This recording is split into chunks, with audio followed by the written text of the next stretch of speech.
Hello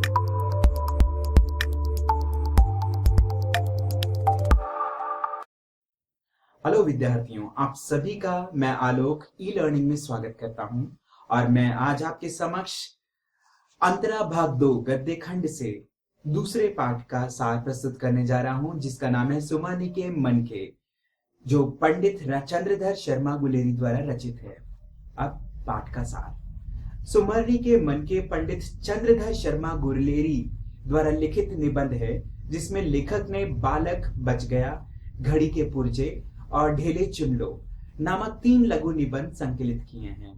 बालक बच गया निबंध के माध्यम से लेखक ने शिक्षा ग्रहण की सही उम्र का बखान किया है और उन्होंने बताया है कि हमें व्यक्ति के मानस के विकास के लिए शिक्षा को प्रस्तुत करना चाहिए। शिक्षा के लिए मनुष्य को नहीं, मनुष्य का लक्ष्य मनुष्य और मनुष्यता को बचाए रखना है।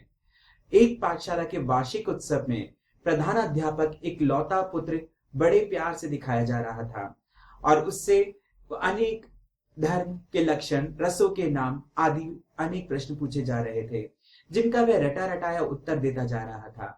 उसकी इच्छा पूछने पर उसने बताया कि वह आजीवन लोक सेवा करता रहेगा। इस पर सभा तथा उसके पिता खुश हो रहे थे।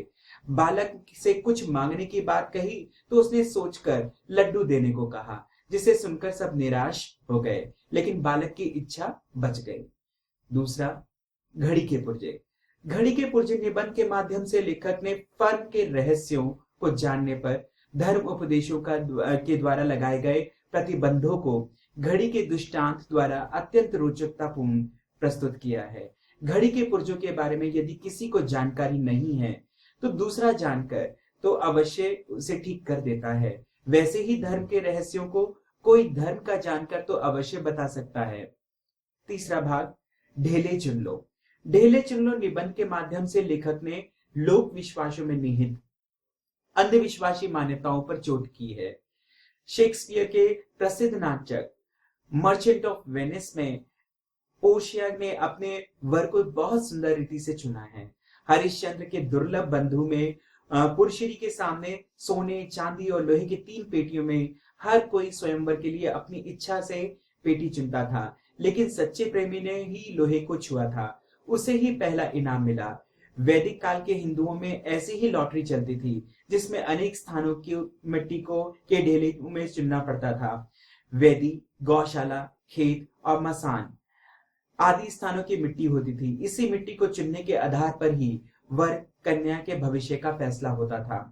राजपूतों की लड़कियों के समान वैदिक काल के हिंदू ढेले छूकर स्वयं पत्नी वरण करा करते थे।